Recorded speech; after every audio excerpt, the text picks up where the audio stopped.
예, 안녕하세요. 안녕하세요. 아직 반응이 별로고, 예, 막 환호성이. 다시 됐어요. 안녕하세요. 오늘 661차 흥정직업병 문제 올바른 해결을 촉구하는 나경림 우승농성입니다. 예, 또 다시 오늘 660일 맞이해서 이어말하기 시작하도록 하겠습니다. 오늘 이어말하기 손님은 근태일대단의 이소 이사장님 모시고 진행하도록 하겠습니다. 힘찬 박수 부탁드립니다. 반갑습니다. 이소입니다. 예, 이사장님, 원래 사실 이소 이사장님은 굉장히 오랜 시간 선생님으로 이렇게 불리셨고, 아마 지금도 제 개인적인 생각으로는 어떤 이전에 어떤 위원장님, 무슨 최고위원님, 이사장님, 이런 수많은 직함보다 선생님이라는 직함을 가장 스스로 자랑스럽고 계속 가지고 싶어 하시는 직함이 아닐까 생각하는데, 맞나요? 네, 맞죠. 원래 이제 교육노동자, 출신이며 지금도 교육노동자. 우리 변호사가 죄송합니다.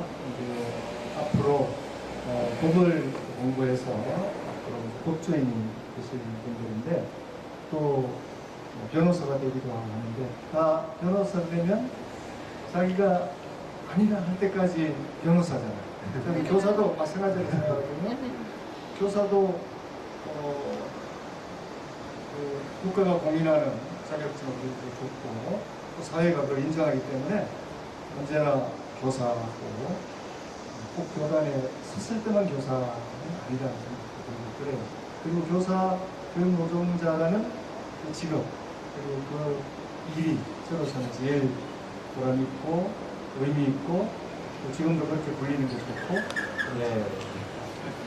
예, 정말 저희 영원한 선생님으로서 계속 자리하고 계시는데, 그래도 선생님 어떠신가요? 선생님으로 계셨을 때와 솔직하게 민주노총위원장이나 이런 거 여러 가지 직함들 역할들을 해오셨는데 어떤 일이 제일 골치 아프셨던가요? 어렵고 힘들보다 골치 아픈 일. 네. 책임이 많이 따르는 게 아무래도 좀 골치 아팠던 것 같아요. 그러니까 민주노총 위원장, 민주위원장 이런 게 이제 사실은 골치가 아프죠.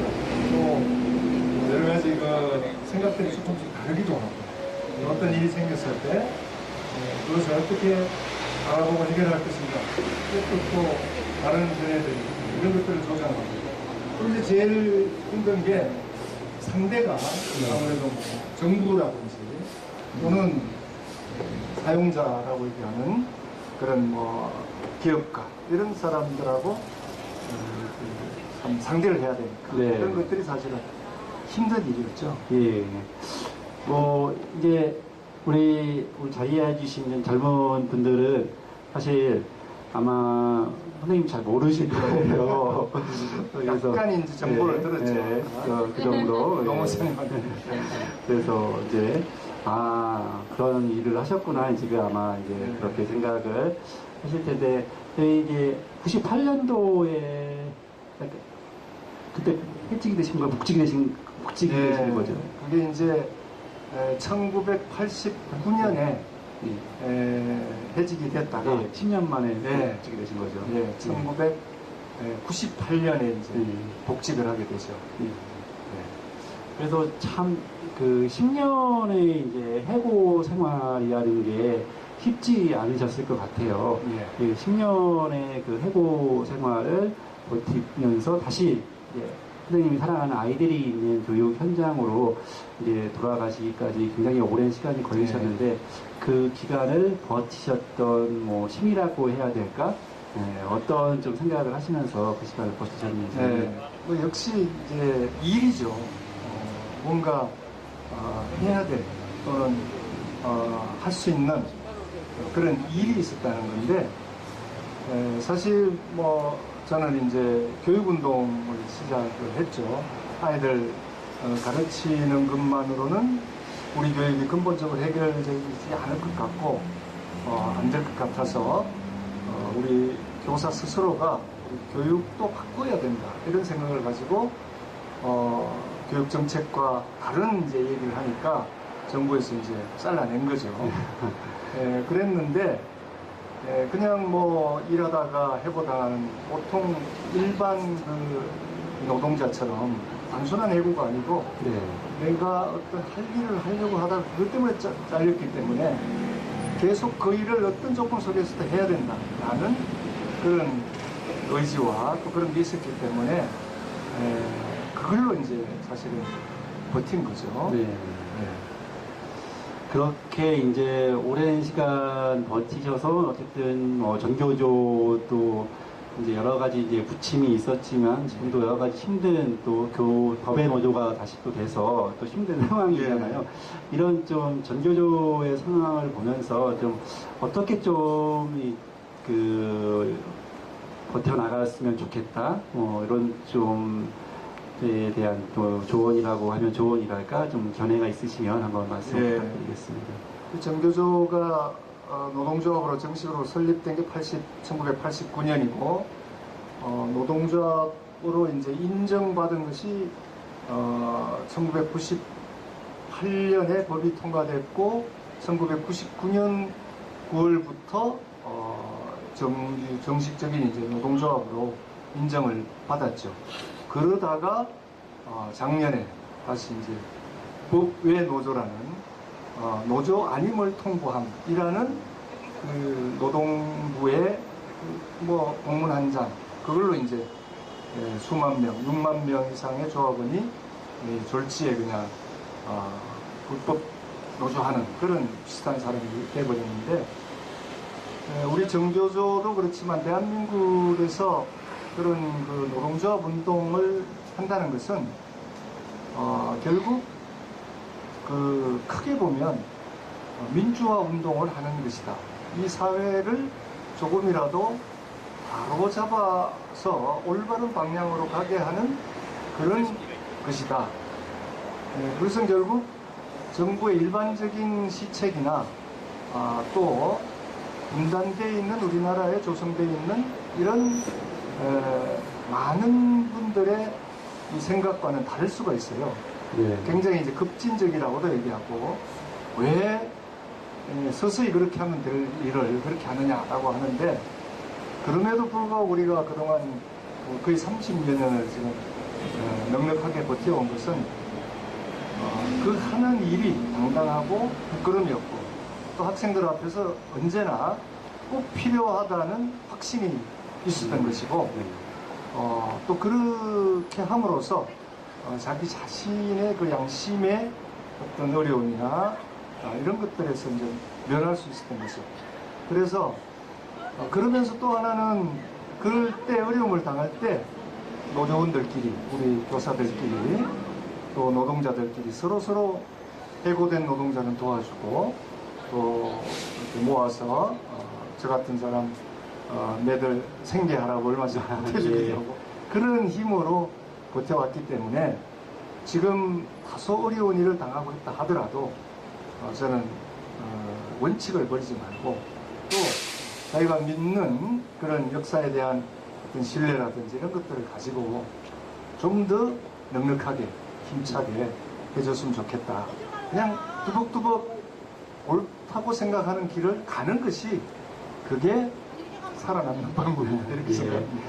그러시면요 선생님 이제 사실 과거만큼 이제 전교조에 대한 또 지지가 없는 것도 이제 사실이거든요. 그래서 이제 젊은 분들이라든가 아직 전교조에 대해서 부정적인 인식을 갖고 있는 사람들에게 그래도 여전히 전교조가 처음 제기했던 그런 과제도를 비롯해서 여전히 전교조가 왜 필요한지, 전교조의 역할이 무엇인지 이런 것을 한번 좀 설명을 해주시면 좋을 것 같습니다. 그렇습니다. 전교조가 처음에 이제 노동운동 시작하면서 깃발을 올릴 때는 다 상대적인데 우리 사회가 지금보다 훨씬 더 나풀이 있었고 부정비리 뭐 이런 게 많았고 그래서 심지어 전교조 처음 시작할 때 선생님들이 내건 구호가 우리는 뭐 봉투를 받지 않겠다.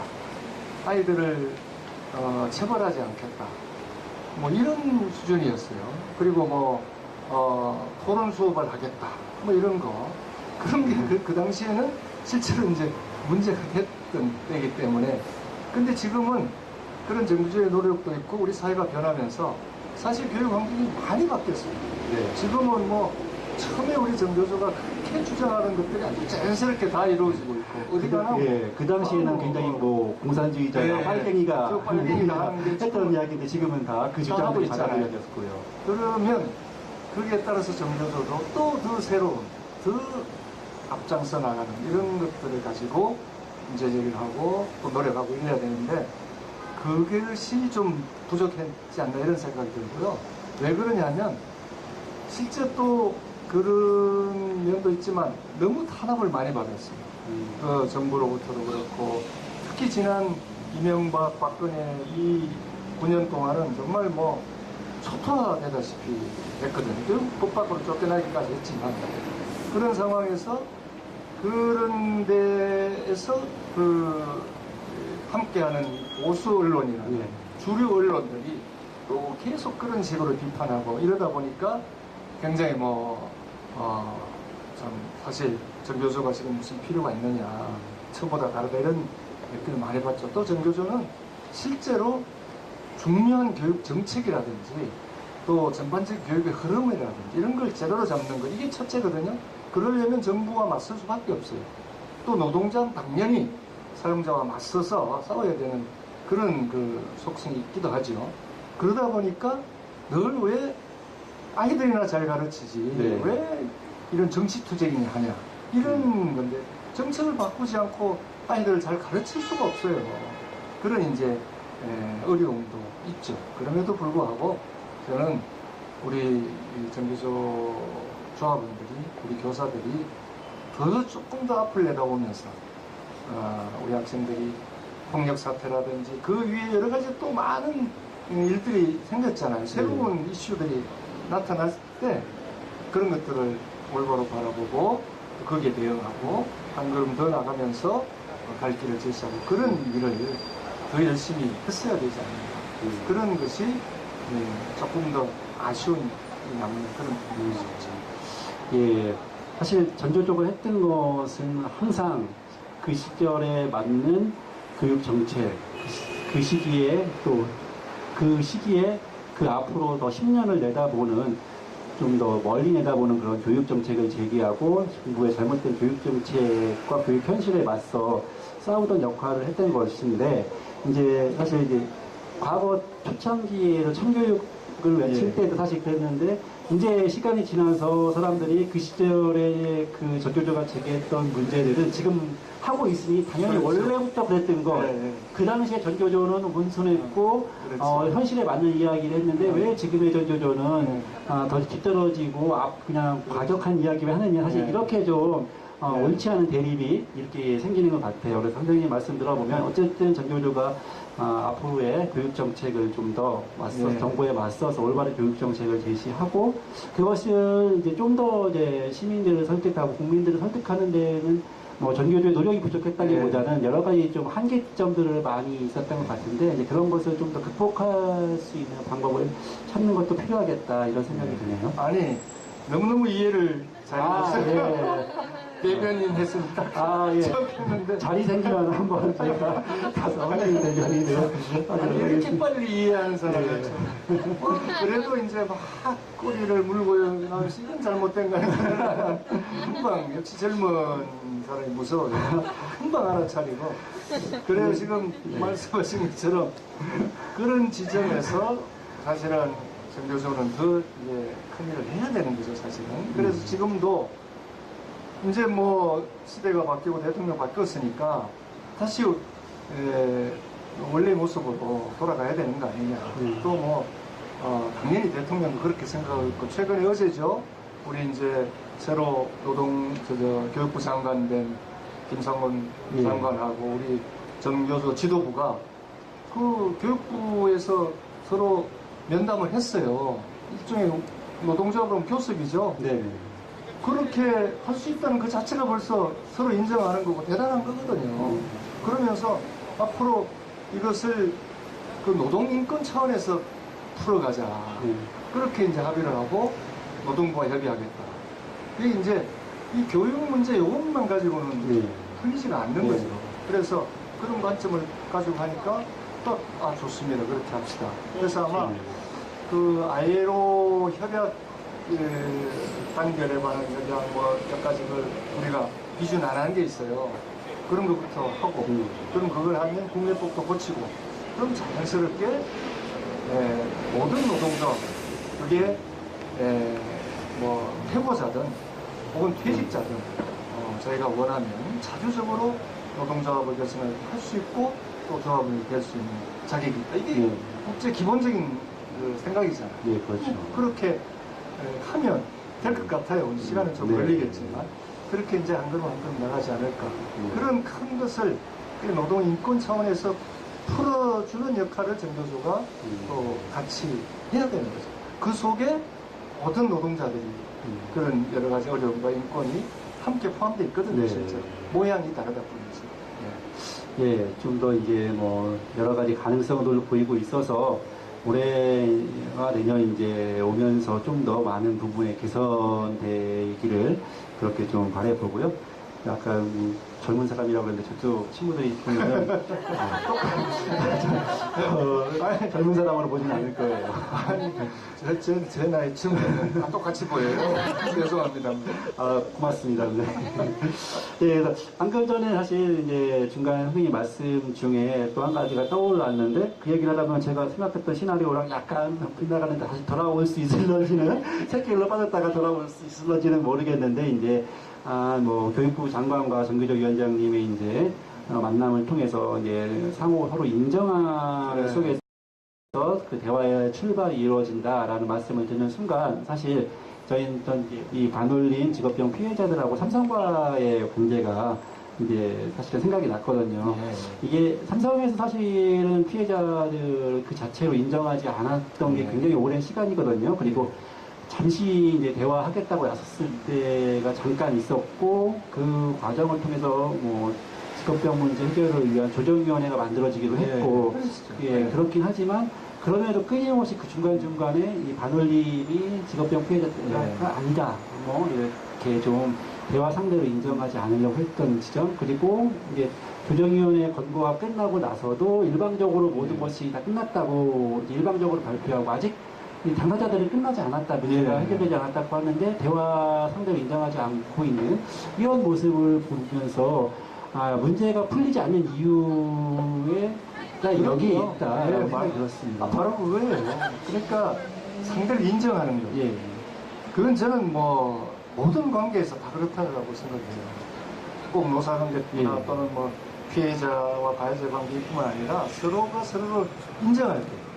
그게 서로 다름을 인정해도 되는 거고 그렇죠. 서로 또 하다 보면 차이가 날 수도 있는 거고 다만 그럼에도 그 본질이나 실체나 그 당위나 그 존재 자체를 부정하면서 시작하는 그게 이제 제일 안 좋은 거죠.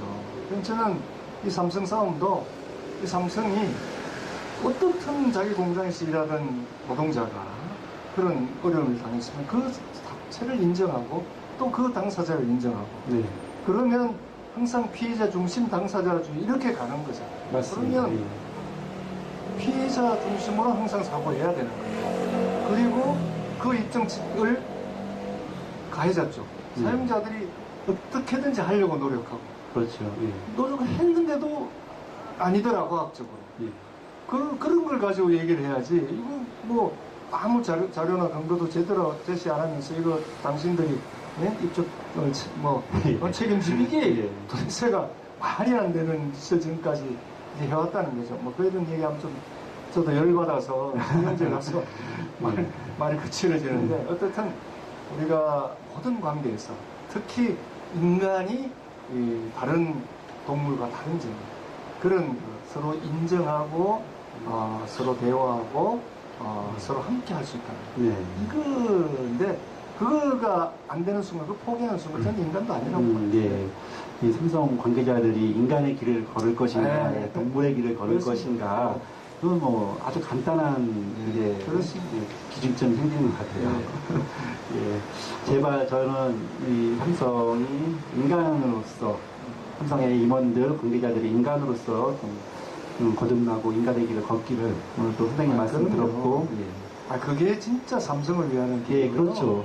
그게 진짜 기업을 위하는 길이고 정말 글로벌 기업으로 세계 시장에서 지금 뭐 가장 그런 얍삽한 수나 그런 것만 가도 되지 않잖아요. 기술력을 그만큼 키웠으면 그걸 제대로 이제는 할 수 있는 그런 인간다움, 정말 이 기본적인 것들 만들어가야죠. 그거 안 하면 삼성 몰락을 우리가 이제 그냥 눈으로 볼 수밖에 네. 없는 거죠. 그렇죠. 그런 사회가 아니잖아요. 이게 뭐, 한 지금 삼성의 역사가 79년 됐는데, 앞으로 뭐, 100년 넘고, 200년, 300년 가려면 그 안에, 기업 안에 인간이 빠지면 그 기업이 얼마나 더 오래 갈 수 있겠습니까? 이런 생각이 들긴 하거든요. 선생님 말씀처럼 삼성이 좀 깨닫고 좀 빨리 하루바삐 반성을 하고 올바른 길을 갔으면 하는 그런 생각이 들었고요. 그래서 이제 다시 좀 돌아와서 우리 선생님 지금은 이사장님 전태일 이사장님으로 계시는데 전태일 재단이 어떤 곳인지 말씀해 주시다 보면 자연스럽게 이제 전태일 열사에 대해서도 말씀해 주실 텐데 좀 설명을 좀 부탁드리겠습니다. 네, 뭐 여기 계신 분들은 전태일에 대해서는 다 이제 아시잖아요. 1970년 그 암울한 시기에 우리 그 참 캄캄한 세상에 자기 몸을 불태워서 시대를 밝힌, 그러면서 새로운 시대를 열도록 자극한 그런 참 대단한 인간이면서 노동자인 그런 전태일이죠. 그 전태일의 그러한 분신한 것, 또 세상을 향한 외침, 이런 것들이 그 사회를, 우리 사회를 이제 바꿔놓기 사실 시작한 거예요. 그래서 정말 우리나라의 그 주기설을 생각하는 주장하는 분들이 많은데, 1950년에 뭐 6.25라는 것도 엄청난 우리 민족의 어떤 방향을 설정한 문제가 되고, 60년에 4.19, 70년에 전태일, 80년 5.18, 뭐 이렇게 이제 큼직큼직하게 시대를 구분하기도 하는데, 그럴 때도 그 70년대 혼자 그렇게 했지만 전태일의 그런 시대적인 역할을 흘린 것이 중요한 거죠. 그래서 그와 함께 우리가 그 정신이나 그것을 늘 본받고 또 그렇게 살려고 애를 쓰고, 또 이 시대에는 어떤 전태일 정신이 필요한가, 이런 것들을 하면서 죽지 않은 전태일, 살아있는 전태일로 만들어 가는 역할을 누군가 해야 되는데, 그걸 이제 심부름 역할을 하는, 중심 역할을 하는 게 이제 우리 전태일, 현재는 재단입니다. 이 사회 법인 형태가 여러 가지 재단으로 정해놓은 것이 뭐 돈이 많다거나 뭐 재물제다가 들었다고 해서 뭐 크거나 뭐 그렇지 않습니다. 재단이라고 하면 돈이 많다고 오해를 그렇게 그렇지 않습니다. 뭐 그 사연을 얘기하려면 또 비로소 뭐 생략하겠습니다만, 그러한 사업들을 매년 이제 기일날 추도식도 드리고, 또 민주노총은 그 기일이 이제 11월 13일인데 그 11월 13일이 있는 주간에 주말을 택해서 전태일 정신 계승 노동자 대회를, 전국 노동자 대회를 지금 계속해서 돌아가신 이후에 지금 하고 있고, 올해도 할 거예요. 그렇게 이제 이어가는 그런 역할. 요즘은 이제 저희 재단에서 좀 그런 사업을 좀 확대하자, 이렇게 하면서 전태일이가 그런 그 노동자로서 우리나라의 그 노동운동의 하나의 그 횃불을 든 그런 도 있지만, 정말 인간으로서, 아까 인간 얘기 나왔는데, 인간으로서 어쩌지 못하는 그런 마음, 그게 우리 맹자도 최고라 그랬잖아요. 그 자기보다 어린 시다, 그때는 시다 이제 보조 미싱하는데 보조 역할을 하는 심부름하는 애들이죠. 진짜 애들이었어요. 14살, 15살, 뭐 심지어 13살, 학교도 못 가는 애들. 이런 애들, 그 좁은 다락방에서 하루에 15시간, 16시간 일하면서 다 병걸리고 하니까, 그때 전태일은 사실 나이는 어렸지만, 20살 머리였지만, 재단사였어요. 재단사라면 지금의 뭐라고 해야 되나 상당히 중견 사원이에요. 실제로 재단사가 일을 맡아서 주관을 하면서 밑에 미싱사나 시다에 월급도 대신 주고 했거든요. 사장한테 돈을 받아서. 그럴 정도로 사용자에 가까운 사람인데 그 어린애들 불쌍해서 보기가 너무 딱하니까 어떻게 하면 걔들 편들 주고 하다가 밑보이기도 하고 해고도 당하고 심지어는 이제 그 전태일도 그 당시 가난하고 하니까 집이 창동이었는데 그 사업장은 평화시장이니까 동대문이잖아요. 거기서 뭐 한참 걸려요. 버스 타면 그때 뭐 15원인가 얼마를 내야 되는데 그의 하루 버스비 그걸 가지고 풀빵을 사서 시다 애들한테 나눠주고 너무 배고프니까 자기는 그 창동 먼 길을 달 뛰다가 걷다가 그때는 이제 12시 되면 통금이라고 있었어요. 뭐 아무도 못 다니게 이런 거죠. 12시 되면 파출소 가서 자기도 하고 이런 그런 마음 그런 정신 그런 걸 우리가 좀 되살려야 된다. 인간이 사는 세상을 만든다. 이렇게 해서 그런 정신을 본받아서 그 풀빵 사업이라 그래서 장학금 사업도 하고 또 특히 이런 여러 단체들 이런 데서 활동하는 활동가들 굉장히 어렵잖아요. 활동가들 지원하는 사업 뭐 등등 이런 사업들도 그 이주 노동자들이 어려우니까 도와주는 사업 뭐 이런 사업들도 요즘 하고 있고요. 뭐 그런 일을 부지런히 하려고 애를 쓰고 있습니다. 예, 어쨌든 한국 사회를 쭉 이어온 여러 가지 뭐 정신들이 있지만 전태일 정신은 또 우리 그 정말 민중운동 진영에서 이제 민중사회에서 그냥 그대로 면면이 이어져 오는 또 중요한 그런 정신인 것 같다라는 생각이 들었고 그것을 전태일 재단이 계속해서 유지하고 이어나가기 위해서 노력하시고 있다라는 생각이 들었습니다. 그러면 선생님 어떻게 이 전태일 열사 이제 좀 돌아가신 지 산화하신 지 한 40년이 훌쩍 넘었는데 그렇죠. 우리 사회가 50년이나 얼마나 좀 바뀌었다 이렇게 좀 혹시 전태일 열사가 그렇게 좀 더 나은 세상 또 주변 자기가 사랑했던 주변의 여러 노동자들이 더 나은 삶을 살기를 바라면서 그렇게 하셨는데 얼마나 나아졌다고 좀 말씀해 주실 수 있을까요? 그러니까 뭐 어떻든 그 물리적 조건 뭐 이런 건 상대적으로 그 당시하고 비교하면 엄청나게 좋아졌죠. 그 당시에는 뭐 아까 얘기한 대로 그 노동시간이 뭐 15시간, 16시간 일. 그러니까 그때 전태일이 자기 몸을 불살하면서 한가할 때 외쳤던 구호, 여러분도 아시잖아요? 근로기준법을 고쳐라. 그래서 지켜라. 근로기준법을 지키라는 지금도 우리 노동 싸울 때 하는 소리예요. 그런데 그 내용은 달라요. 그 당시에는 한 달에 한 달에 두 번씩 해달라. 격주라도 좀 쉬었으면 좋겠다. 그리고 건강검진 좀 받도록 해달라.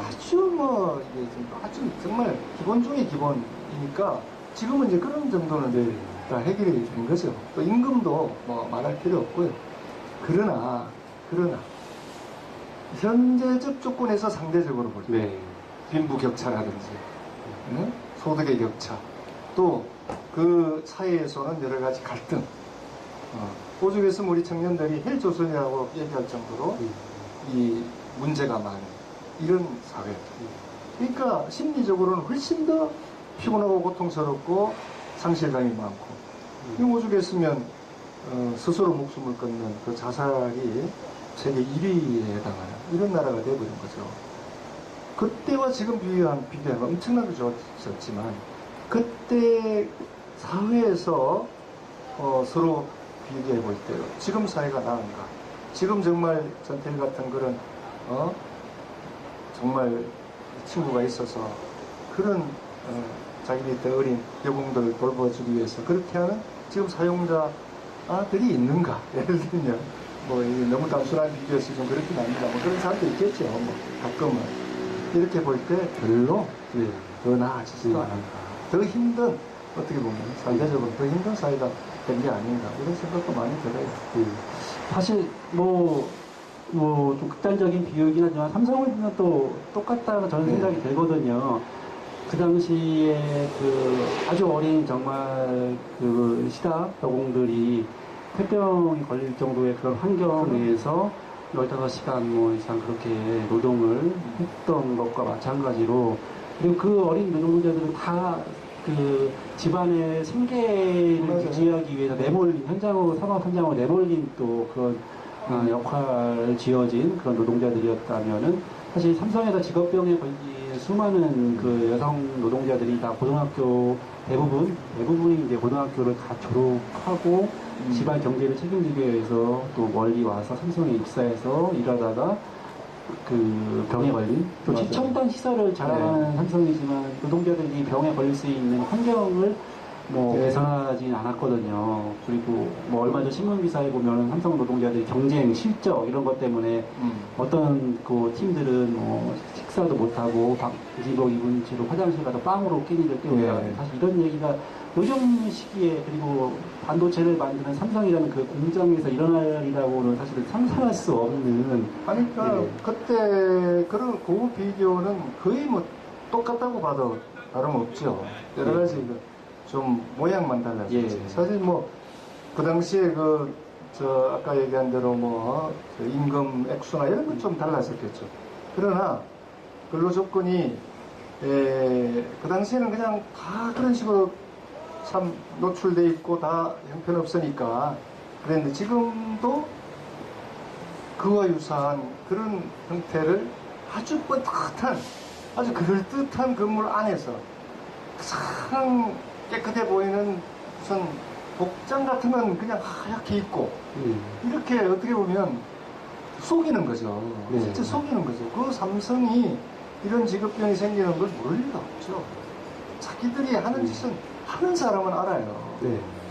그럼에도 불구하고 수익을 많이 내기 위해서, 자본주의에서 이익을 많이 내기 위해서 그런 희생을 감수하면서, 그리고 이것을 어떻게 처리하면 된다는 리스크 때 그렇게 한 거 아니에요. 그러니까 그때나 지금이나 그 사용자의 논리나 이거는 똑같은 거죠. 그러니까 지금이 훨씬 더 악랄한 거죠. 이건 회복할 수 없는 어떤 건강의 문제까지 이제 발생하고 있으니까 어떻게 뭐 이게 발견돼서 그 다음 회복이 나도 가능해야 그 다음 그렇죠. 그 다음 보상이 뭐 어쩌고 이렇게 나오는데, 이건 정말 그 미필적 고의의 살인의 거죠. 네. 저런 사용자들은 다 어느 정도 이미 알고, 그런 환자가 발생하면 관련이 있다는 걸 알기 때문에 그때부터는 다 그 사람들 살인자예요. 네. 맞죠, 법적으로? 네, 법적으로 어떻게 맞습니까? 아직 그렇게 안 배웠어요. 아직. 미필적 고의 뭐 다음 학기에 배우지 않을까 제가 그렇게 오늘 저희가 선행학습은 별로 좋지 않기 때문에 미리 말씀드리긴 않을 거예요. 네. 다음 학기 때 가면 배울 것 같아요. 노동법학회 한다니까 예. 많이 배워야 돼요. 예. 사실 이렇게 우리 노동법을 하시는 분들이라든가 이런 분들이 이제 노동자들의 삶이라든가 현실을 좀 더 많이 알면 알수록 더 깊이 있는 이제 변론이거나 판결이 이루어지거나 뭐 이럴 수 있을 것 같아요. 그래서 좀 어릴 때부터, 그리고 젊을 때부터 이 노동자들의 삶을 좀 아는 것이 굉장히 중요할 것 같고, 그런 의미로 우리 이제 여기 계신 분들은 성인이지만 우리 청소년 때부터 이 전태일에 대한 삶을 좀 알려주고 교육하는 것이 좀 중요할 것 같은데, 좀 그런 부분에 대해서 좀 어떻게 생각하십니까? 예, 그건 아주 중요한 얘기예요. 그래서 정교조도 필요하고 한 건데, 아직도 우리 정규 교육 과정 속에 뭐 다 이제 고등학교 졸업한 지 얼마 안 돼서 알지만 뭐 노동에 대한 문제, 인권에 대한 문제 이런 게 없어요. 네. 예. 그럼 뭐 어떤 선생님 잘 만나서 또 뭐 이제 과정 다 끝나고 시험 끝나고 그냥 딱 짜투리 시간에 우르르 모여서 한번 그런 뭐 특강 듣고 이런 정도밖에 없거든요. 그것도 그렇게 해서 교육이 되지도 않고요. 정말 학교에서 체계적으로 노동에 대해서, 노동 인권에 대해서 또 노동자의 사회에 대해서 노동자가 된 사람들인데 그걸 이제 제대로 가르쳐야 되는데 이 기본적인 학교 교육 속에 그게 빠져 있고 또 우리 사회가 하나의 전체가 교육기관이잖아요. 시민사회단체도 그렇고 그런 것들을 통해서 우리 학생들에게 아이들에게 청소년들에게 그때에 알맞은 이런 것들을 좀 잘 가르치는 그런 여러 가지 구조라든지 이런 게 갖춰져 있었는데 그것도 지금 현재 없는 형편이죠. 그래서 전태일 재단 같은 경우 뭐 미약하지만 전태일 그 열사가 돌아가시던 그 현장 또 거기에 직접 거기서 하던 공장 이런 데를 아이들을 이제 오면 데리고 가서 견학도 시키고 이러면서 가르치고 그런 이제 프로그램도 진행하고 있고요. 마침 이제 시대가 변하니까 이제 좀 달라지는 건데요. 그래도 박원순 같은 좋은 시장이 있어서 전태일 기념관을 이제 지어준대요. 기념관이라는 게 뭐 그냥 전시하고 뭐 보여주고 이런 뿐만 아니라 거기서 교육이 이루어져야 되죠. 체험이 이루어져야 되죠. 그러니까 많은 학생들이나 노동자들이 와서 직접 거기서 보고 또 같이 체험도 하고 배우는 그런 걸 이제 하려고 그래요. 그래서 내년 아마 하반기부터는 되지 않을까 생각합니다. 예, 아주 좀 반가운 소식이네요.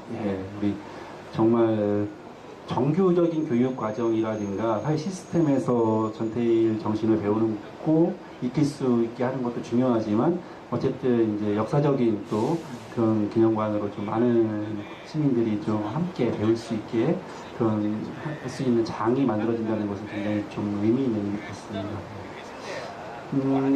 그러면 이제 사실 이제 그 전태일 열사의 그 정신에 뭐 어찌 보면 산물이라고 할 수 있고 그것을 이어왔던 중요한 우리 사회의 한 축인 이제 민주노총이지 않습니까? 이제 요즘 뭐 민주노총이 열심히 하고 잘하는 것도 많은데 또 이제 뭐 전태일 정신에 좀 못 미친다라는 또 비판도 받기도 하는데 여러 가지 뭐 이건 어쨌든 뭐 전민주노총이 무조건 다 잘못했고 뭐 민주노총의 정규직 노동자가 다 잘못했다 이런 의미가 아니라 어쨌든 부족한 지점들 전태일 정신의 부족한 지점들을 좀 어떻게 극복해 나갈 수 있을까 우리 민주노조 운동이 이런 점에 대해서 한번 좀 말씀을 부탁드리겠습니다. 지금 정규직 노동자 중심으로 되어 있는 민주노총이든 한국노총이든 지금 우리 사회가 그렇게 만든 측면도 많지만 소위 전태일 정신을 거기 갖다 댈 수가 없어요.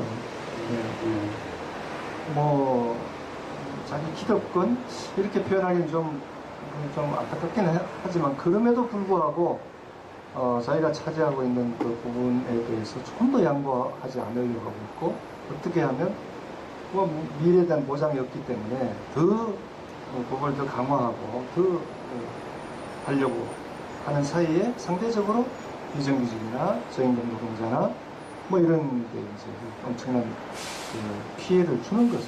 그래서 저는 지금과 같은 노동운동, 정규직 중심으로 한 노동운동은 이제 생명이 다했다.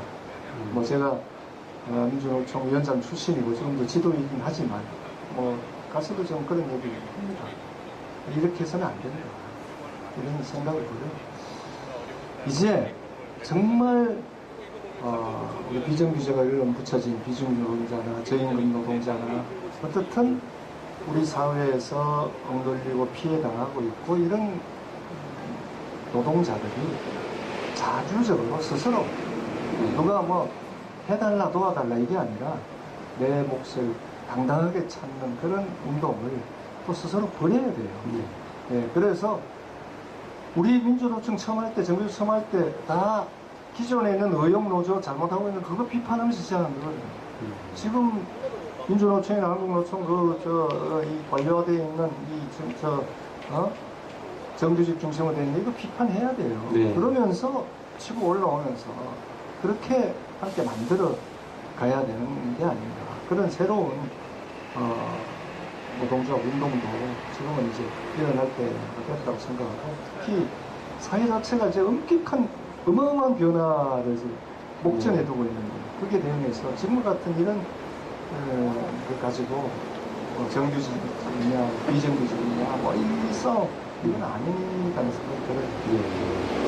네, 좀 여러 가지 민주노조 운동이 어려운 국면이 있는 거는 사실인 것 같아요. 그래서 이 어려움과 한계 또 이제 오류가 있다면 또 극복해내고 이제 사실 전태일 정신 다시 살릴 때 이때만이 전체 지금 고통받고 힘겹게 싸우고 있는 전체 노동자들의 삶을 조금이라도 더 진전시키고 개선하고 대변할 수 있는 진정한 노조운동으로 거듭나지 않을까 그런 생각을 또 가져보는 말씀이셨어요. 그런 분위기를 만들어야 예. 지금 사실 특히 민주노총 그 조직은 굉장히 어려울 때 시작해서 네. 그 민주라는 두 글자의 큰 자부심과 보람을 가지고 지금까지 하고 있잖아요. 저는 또 그런 점에서 상당히 지금도 참 어려운 조건 속에서 아까 얘기한 것처럼 열심히 하려고 애쓰는 부분도 많아요. 그래서 정부와 맞서서 이런 여러 가지 제도라든지 잘못된 정책이라든지 이런 것들을 고쳐내는 거 이게 어마어마한 사업이잖아요. 네. 그런 것들은 여러 가지 어떤 것의 그 기반이나 이거 없이는 힘들어요. 뭐 비정규직 노동자들과 관계를 한다고 될 문제도 아니잖아요. 네. 그런 것들은 또 싸워줘야 됩니다. 네. 싸워주고 그럼에도 불구하고 이 어려운 노동자들, 비정규직 노동자들, 이런 저임금 노동자들을 끌어안고 같이 하려는 그런 노동자의 기본적인 문제. 그리고 아까 우리가 얘기한 인간다움을 유지하고 함께 할 때 지금 민주노총이 쭉 갖고 왔던 그 아름다운 이름이 더 손실되지 않는다. 네. 이렇게 보는 거죠. 저는 네. 그렇게 함으로써 민주노총도 좀 더 열심히 하고 네. 또 비정규직이나 저임금 노동자들도 더 함께하고 이런 새로운 시대로 가야 되는 거 아닌가 네. 이런 생각을 합니다. 선생님이 말씀해주신 새로운 시대로 좀 더 우리가 더 늦지 않고 갔으면 하는 바람을 가져보고요. 이제 좀 말미로 들어가고 있는데 한 가지 좀 질문을 드려볼게요. 이제 삼성 앞에서 저희가 이렇게 이야기를 하고 있으니까 사실 이제 삼성을 뭐 저희들이 비판하고 또 언론 보도라든가 뭐 이제 여러 가지 경로를 통해서 삼성이 잘못하고 있는 것이 아무리 드러나더라도 삼성은 여전히 한국에서 최고의 기업이고 젊은 친구들에게 선망에 취업하고 싶은 그런 대상의 기업이고 이런 이제 사회적 분위기가 사실 뭐 중고등학교까지 내려가 있는 그런 상황이잖아요. 그래서 선생님 혹시 다시 이제 은퇴하셨지만 네. 돌아가서 아이들을 가르친다고 하시면 삼성을 좀 바라보고 취업하려고 하는 그런 아주 맹목적으로 경외하는 그런 학생들에 대해서 어떤 말씀을 한번 좀 해주고 싶으시겠어요? 삼성에 대해서 네. 뭐 아까 노동운동에 대해서도 얘기했지만 이 공과 과를 분명하게 네. 분명하게 해줘야 된다고 봐요. 그리고 삼성은 저는 그렇게 생각해요. 우리나라 같은 이런 토양에서 정말 특혜를 받으면서 네. 과도하게 잘못 성장한 이런 기업이죠. 한마디로 말하면 그게 정말 참 지금 뭐 갖고 있는 여러 가지 반도체라든지 또는 뭐 전자 분야 이런 데 대한 기술력 이런 그런 걸 가지고 마치 모든 것처럼 포장하는 그런 건 아니라고 봐요. 그런 특혜 속에서 정말 가지고 있는 최소한도 지금 그런 거잖아요. 그러니까 저는 삼성이 그동안 성장 과정도 그렇고 그동안 여러 가지 노사관계 문제라든지 그런 것들도 그렇고 기업 경영하는 여러 가지 문제도 그렇고 해서 적절하게 어떻게 될지 모르겠습니다만 이런 상황에서 이런 이 재벌 그룹 특히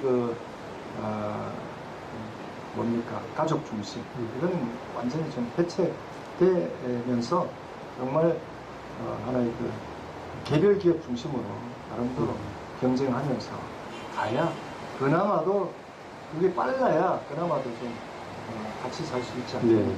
지금까지 삼성은 저는 의미가 없다고 보고 그 아이들에게도 그렇게 삼성이 좀 어쩔 수 없이 뭐 그렇게 될 가능성은 많지만 그렇게 해서 정말 정신 차리면 모를까. 그렇지 않으면 삼성 부근에도 안 가는 게 좋다. 안 그래도 우리나라 다 유지되고 있고 잘해갑니다. 이렇게 얘기해야죠. 예.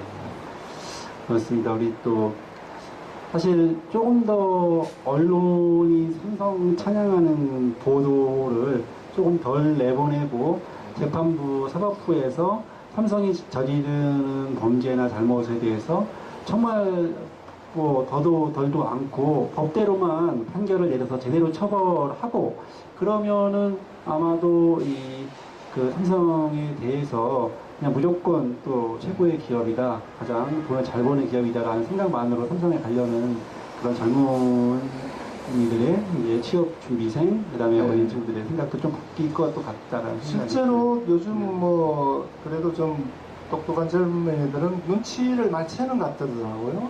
그럼 뭐 삼성을 비롯해서 이런 대기업에 들어가서 이직률도 제일 심해요, 실제. 네, 뭐 한 맞습니다. 1, 2년 사이에 도저히 못 버티고 다 그냥 나와요. 그게 이제 본질을 이제 조금씩 알아가는 거죠. 그 무조건 뭐 그전에는 돈 많이 준다. 뭐 이거 하나 가지고 했는데 지금은 아마 젊은이들도 그게 아니라고 봐요. 그래서 아까 얘기한 대로 학교에서부터 또 어릴 때부터 노동에 대한 또는 그런 경제에 대한 우리 사회에 대한 교육을 학생들에게도 젊은이들 해야 네. 이제 알게 되잖아요. 그러니까 알면 뭐 그렇게 하겠어요. 네. 아, 예, 맞는 말씀입니다. 또, 사실, 그렇습니다. 뭐, 우리가 지금, 삼성의 취업을 이제 매개로 하는 이야기하다 보니까 젊은이들에 대한 이야기를 한 건데, 나이 드신 분들도 마찬가지예요. 사실, 그쵸. 예, 이게, 네. 나이 드신 분들도 삼성에 대한 맹목적인 생각을 갖고 있기 때문에 그런 생각들이 좀 다 바뀌어야, 우리 사회가 좀 더 이제 변할 수 있지 않을까, 그렇게 생각을 합니다. 예, 선생님, 그러면은 이제 저희가 좀, 여러 가지 이야기를 좀 이제 나눠봤는데, 마지막으로 저희가 660일 동안 안 올린 삼성직업병 피해자들이 이곳에서 농성을 하고 있는데, 이 삼성에 대해서 따끔한 말 한마디 해주시고 좀 자리 마감했으면 합니다. 뭐 삼성 사실 뭐 입에 올리기도 싫습니다, 사실은. 뭐 그 순간 좀 뭔가 오물을 뒤집어 쓰는 것 같은 그런 자꾸 느낌을 받아서 싫은데 어쨌든 좀 시대도 바뀌고 있고 또 모든 게 달라지는데 좀 제발 정신 차리고 자기 자신을 위해서라도 지금과 같은 그런 그 경영 방식에서 좀 탈피를 하고 특히 이 상하탑을 위해서 이 어마어마한 거창한 삼성의 이름을 위해서 그 세계적인 굴지의 기업으로 키운 그러기 위해서 피해를 당하고 그리고 수없이 죽어가고 이런 소위 자기들 말로 삼성 가족들에 대한 책임을 분명히 지고 또 그런 사람이 있다는 걸 인정하고 또 그렇게 할 때 비로소 삼성이 하나도 조그마한 어떤 면접을 받을 수 있지 않을까 그런 생각이 들어서 특히 뭐 언론뿐만 아니라 지금 삼성 이런 거대한 그룹들에게서 일어나고 있는 수없이 많은 그런 피해와 이런 사례들 이것들을 인정하고 정말 스스로 책임지는 그런 삼성이 되기를 간곡히 당부드립니다. 예. 오늘 이야기 선생님께서도 변함없이 삼성이 어떻게 하면 잘 될 수 있을지를 또 이야기를 해주신 거예요, 사실. 저희가 660일 농성을 하면서 수많은 이어 말하기 손님이 오셨지만 정말 삼성에게 따끔하게 이야기를 해주시는데 그 따끔하게 말씀해 주시는 내용들이 삼성 너희 망해야 된다. 이게 아니라 삼성 너희 변해야 한다. 그래야 너희가 살아남을 수 있다. 이렇게 말씀을 해 주셨습니다. 그래서 오늘 또 이제 이수 전태일이라는 사장님께서도 역시 삼성이 어떻게 바뀔 것인지 어떻게 바뀌어야 하는지를 말씀해 주신 거라고 생각을 하고 우리가 660일 동안 이렇게 이야기하고 있는데 여전히 깨닫지 못하고 있는 삼성 경영진들이 너무나 좀 안타깝긴 합니다. 예, 오늘 또 이렇게 더운 여름날 긴 시간 또 함께 위험하기 를 위해서 와주신 이수호 선생님, 그리고 함께 자리해 주신 우리 여러 젊은 학생들, 그리고 다 방청객분들이시네요. 예, 다들 감사드립니다. 예, 지금 방송에는 보이지 않지만 화면 뒤쪽에 수많은 고객들이 운집해 있으시고요. 예, 있거나 말거나. 예, 그러면 660일 마들리 웃음동성 위험하기 여러분의 힘찬 박수로 마치도록 하겠습니다. 감사합니다.